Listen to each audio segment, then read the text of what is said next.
Was passiert, wenn sie nicht ins System passen? Das haben Menschen in der DDR bitter erfahren müssen. Überwachung, Haft und Ausgrenzung. In China erleben das nicht nur Menschen mit unbequemer, kritischer Haltung. Es reicht offenbar die falsche Religion, die falsche Kultur. Die Menschenrechtsorganisation Human Rights Watch berichtet von geheimen Internierungslagern für Uiguren, also Menschen muslimischen Glaubens in der Provinz Xinjiang. Hunderttausende sollen dort zwangsweise eingesperrt sein. Polizeikontrollen überall. Normalerweise dürfen Journalisten dort nicht berichten. Unser Korrespondent Michael Storfner lässt sich davon nicht abhalten. Überwachungskameras, ein Wachturm, hohe Mauern, Stacheldraht. Wir müssen verdeckt filmen, immer damit rechnen, von der Polizei aufgegriffen zu werden. Denn unsere Recherchen stören die chinesische Regierung. Wir wollen mehr erfahren über die Lager, in denen systematisch Muslime eingesperrt werden sollen, zur Umerziehung. Ein Passant sagt uns, hier werde studiert, Zwangsstudium Kommunismus. Auf dem Satellitenbild sieht die Anlage so aus. 8 Häuserblocks und ein Sportplatz. Aber was passiert dort genau? Hier in Istanbul können wir mit jemandem sprechen, der die Lager kennt. Denn in Xinjiang selbst will oder kann aus Angst niemand mit uns reden. Die Flagge der uigurischen Unabhängigkeitsbewegung in China verboten. Alemdar zeigt sie uns, er möchte anonym bleiben. Seinen Namen haben wir geändert. Er ist aus China hierher geflüchtet, aber seine Schwester ist noch in einem der Lager.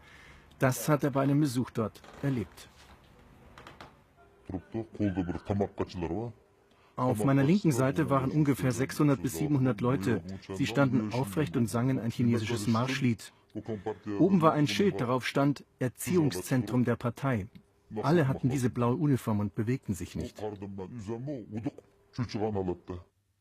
Experten sagen, Uiguren würden in den Lagern gezwungen, Chinesisch zu lernen, Vorträge über Gefahren des Islam zu hören. Sogar Bärte seien verboten. Ihre islamische Identität solle ausradiert werden. Alemdar lebt seit April in Istanbul. Der Kontakt zu seiner Familie in Xinjiang ist abgerissen. Mit meiner Mutter habe ich seitdem nicht gesprochen. Sie hat Angst, mit mir zu reden. Sie geht nicht dran, wenn ich sie anrufe. Meinen Bruder haben sie festgenommen, weil er mit mir sprach. Wenn man mit dem Ausland spricht, kriegt man mindestens 3 Jahre Haft.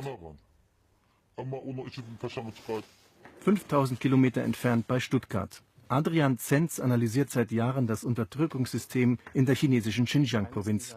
Auch die von uns besuchte Anlage in Kashgar kennt er. Für ihn klar ein Umerziehungslager. Man kann erkennen, es handelt sich um relativ normale graue Gebäude. Es ist also keine klassische Haftanstalt, die andere Gebäudeformen hat. In China haben diese Gebäude oft vergleichbare oder ähnliche Strukturen, weil sie vorgefertigt hergestellt werden. Zenz wertet Regierungsdokumente und Ausschreibungen für diese Lager aus und zieht so seine Schlüsse. Er spricht von mindestens 1000 Internierungslagern in Xinjiang. Die Menschenrechtsorganisation Human Rights Watch und die Vereinten Nationen schätzen bis zu 1 Million Inhaftierte. Die größte Umerziehungsaktion in China seit der Kulturrevolution. Die Umerziehung in Xinjiang ist so massiert und von dem, was wir jetzt von unterschiedlichen Zeugenaussagen gehört haben, geht es zunehmend in die Richtung, dass man von einer Art kulturellem Genozid ausgehen muss. Die Provinz Xinjiang liegt ganz im Westen Chinas. Das Verhältnis zwischen den hier einheimischen Uiguren und Chinesen ist seit langem angespannt. Peking möchte die muslimische Religion zurückdrängen, sieht Terrorgefahren. Viele Uiguren empfinden die Chinesen als Besatzer, fühlen sich von Peking unterdrückt. Die Unruhen 2009 haben die Spaltung verstärkt. Uiguren attackierten Chinesen in der Provinzhauptstadt. Knapp 200 Menschen starben. Danach baute Peking den Sicherheitsapparat aus, gab es mehr und mehr Repressalien. Die Folgen sind heute in Kashgar überall spürbar, etwa auf dem Markt, eine Touristenattraktion. Die Messer der Standbetreiber sind angekettet und registriert. Die Machthaber wollen verhindern, dass Uiguren sie als Waffe gegen Chinesen einsetzen. Beispiel Ausweiskontrollen alle paar Meter. Nur Uiguren müssen ihre Pässe zeigen, Chinesen können einfach durchgehen.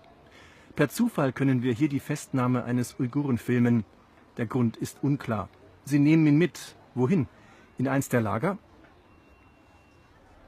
Oder die Id-Kar-Moschee. Es weht die rote Fahne. Über dem Eingang der Satz, liebe die kommunistische Partei, liebe das Land. Wir versuchen den Imam zu treffen, nicht möglich. Ob hier noch gebetet wird, unklar. Gegenüber KP-Propaganda, Parteichef Xi Jinping und lachende Uiguren. Die Wahrheit könnte nicht ferner liegen. Was sagt die chinesische Regierung zu all dem? Sie bezeichnet die Lager als Berufsschulen. Auf unsere Frage im Außenministerium immer die gleiche Antwort. In der Xinjiang-Provinz ist die Gesellschaft im Moment stabil. Die Wirtschaft entwickelt sich. Alle ethnischen Gruppen leben in Harmonie. Aber diesen Eindruck haben wir in Kashgar nicht. Kashgar, alte Oasenstadt an der Seidenstraße. Im historischen Teehaus spielen Uiguren ihre Instrumente. Jahrhundertealte Traditionen werden fortgeführt, so soll es scheinen. So will sich die Stadt den Touristen präsentieren. Aber es gibt eine Kehrseite. Den Polizeistaat hier und die Zwangsinternierung der Uiguren.